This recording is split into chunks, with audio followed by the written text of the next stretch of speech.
Hello students. आज हम chemistry का एक ऐसा टॉपिक समझने वाले हैं जो इसकी यूनिवर्सल लैंग्वेज है, नॉमेनक्लेचर ऑफ अमाइंस।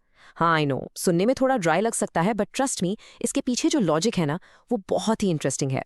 तो चलिए एक सिंपल से सवाल से शुरू करते हैं। आपने कभी सोचा है कि किसी मेडिसिन, किसी दवाई के नाम में अगर एक छोटी सी गलती हो जाए तो वो कितनी डेंजरस हो सकती है? यू सी, फार्मास्यूटिकल्स में एक गलत नाम का मतलब है एक गलत गामा मॉलिक्यूल, और ये लिटरली एक लाइफ और डेथ सिचुएशन बन सकती है। और बस यहीं पर, इसी पॉइंट पर नॉमेनक्लेचर की ज़रूरत समझ आती है। इमेजिन करो, अगर हर केमिस्ट अपनी मर्जी से मॉलिक्यूल्स को अलग अलग नाम देने लगे तो कितना कन्फ्यूजन, कितना केओस हो जाएगा। सही नाम इसलिए मैटर करते हैं क्योंकि केमिस्ट्री में मिसकम्युनिकेशन के जो रिजल्ट्स होते हैं ना, वो डिजास्ट्रस हो सकते हैं। चलो इसको एक एग्जाम्पल से समझते हैं। अगर मैं कहूँ मिथाइल अमीन, तो आपके दिमाग में क्या आएगा? CH3NH2 या फिर C6H5NHCH3? अब देखो, दोनों में एक मिथाइल ग्रुप है और दोनों ही अमीन्स है। तो एक प्रॉपर सिस्टम के बिना ये तो कंप्लीट केओस है, क्योंकि ये दो बिल्कुल अलग मॉलिक्यूल्स हैं जिनकी प्रॉपर्टीज, जिनके रिएक्शंस, सब कुछ बिल्कुल अलग है। तो फिर सोल्यूशन क्या है? वेल, हमें एक ऐसी स्टैंडर्डाइज्ड लैंग्वेज चाहिए, एक ऐसी भाषा जो इतनी क्लियर हो, इतनी प्रिसाइज हो कि दुनिया भर के केमिस्ट्स उसे एक ही तरह से समझें। कोई एम्बिग्युइटी नहीं, कोई कंफ्यूजन नहीं, बस क्लैरिटी। और इस पूरी प्रॉब्लम का जो सबसे एलिगेंट सोल्यूशन है, वो है IUPAC नॉमेनक्लेचर। ये एक यूनिवर्सल सिस्टम है जो इस सारे कन्फ्यूजन को, इस सारे केओस को हमेशा के लिए खत्म कर देता है। बिल्कुल सिंपल शब्दों में कहें तो IUPAC नॉमेनक्लेचर अमीन्स को नाम देने के लिए बनाए गए रूल्स का एक सेट है। इसको आप ऐसे सोचिए जैसे एक स्टैंडर्डाइज लेबलिंग प्रोटोकॉल है। इसका काम है हर मॉलिक्यूल को एक यूनिक, एक अनमिस्टेकेबल नाम देना। और इस पूरे सिस्टम का बस एक ही सिंपल सा गोल है, एक मॉलिक्यूल के लिए सिर्फ एक ही नाम। That's it, one name for one molecule. सारी कंफ्यूजन खत्म। ओके, तो अब इन रूल्स को आसानी से समझने के लिए एक बहुत ही पावरफुल एनालॉजी यूज करते हैं। पता है, एक अमीन को नाम देना बिल्कुल एक पोस्टल एड्रेस लिखने जैसा है।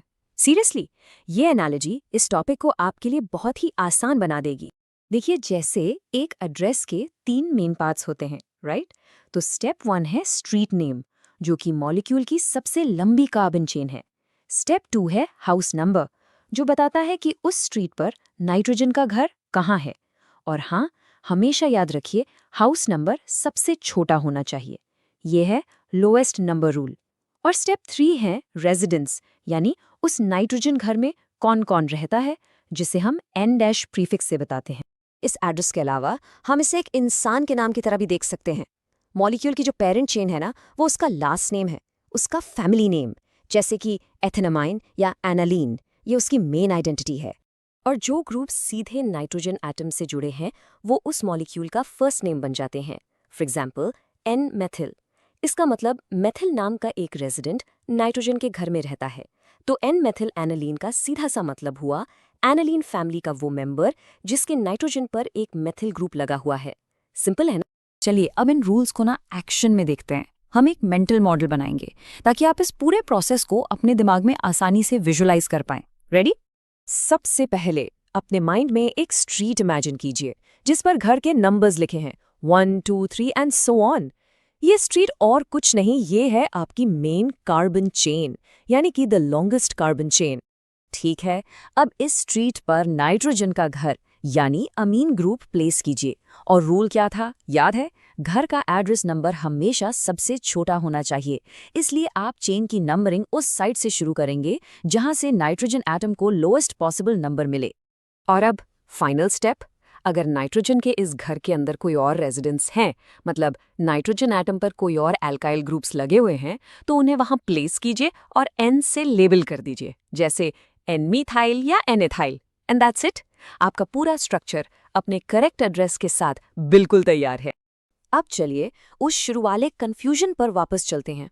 आपको लगा होगा कि CH3NH2 और C6H5NHCH3 दोनों को ही मिथाइल अमीन बुला सकते हैं, राइट?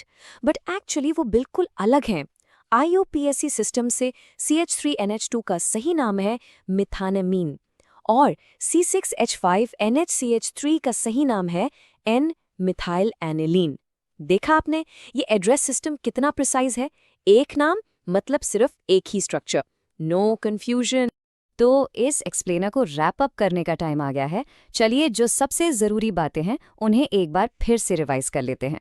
अगर आपको इस पूरे टॉपिक से बस 3 चीज़ें याद रखनी है तो ये है वो। पहला, द कोर आइडिया, नॉमेनक्लेचर एक यूनिवर्सल लैंग्वेज है। दूसरा, द मेंटल इमेज, इसे हमेशा एक पोस्टल एड्रेस की तरह सोचिए, स्ट्रीट, हाउस नंबर और रेजिडेंस। और तीसरा, ये ज़रूरी क्यों है? क्योंकि फार्मास्यूटिकल्स जैसे फील्ड्स में ऐसी प्रिसिजन, ऐसी एक्यूरेसी लिटरली जान बचा सकती है। तो स्टूडेंट्स, जब भी आप नॉमेनक्लेचर ऑफ अमीन्स को रिवाइज करें, बस इस कोर आइडिया को, इस एड्रेस वाली मेंटल पिक्चर को और उस मिथेनामीन एन मिथाइल एनालाइन वाले एग्जाम्पल को याद रखिएगा। बिलीव मी, ये टॉपिक आपको बहुत आसान और हल्का लगेगा। Keep learning.